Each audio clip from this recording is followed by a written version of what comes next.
Faut-il attendre l'arrivée de Jésus-Christ pour que les régies financières puissent retrouver la quiétude? Ce lundi 18 octobre 2021, l'ensemble des mouvements syndicaux sont passés à la vitesse supérieure, revendiquer la régularisation de leur situation administrative et leurs primes. Aujourd'hui, nous nous sommes retrouvés pour une grande assemblée générale.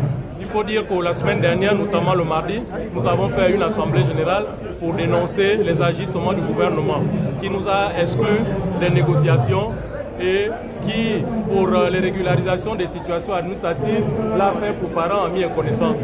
Aujourd'hui, nous avons des collègues qui sont toujours sans solde. Et aussi, la semaine dernière, nous avions une rumeur qui disait que nous devions connaître une 4e décote de notre prime. Et cette décote a été effective le vendredi.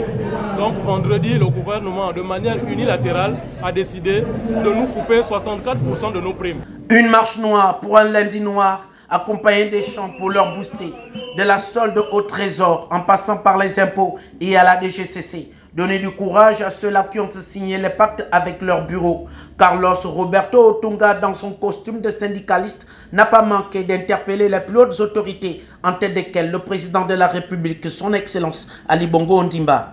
Nous voulons dire à nos collègues qu'il y a un adage qui dit « Seul, on va plus vite, mais ensemble, on va plus loin ».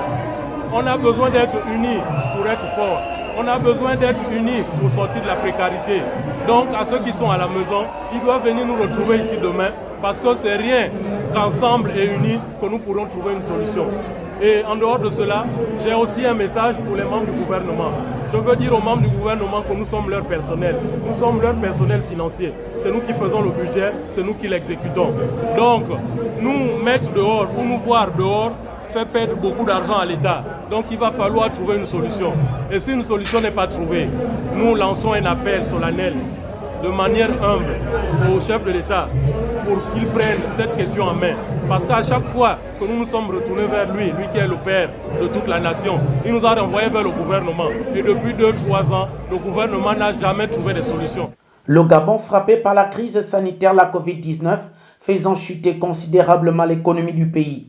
Il serait souhaitable et judicieux de dialoguer, trouver un consensus pour une relance économique efficace.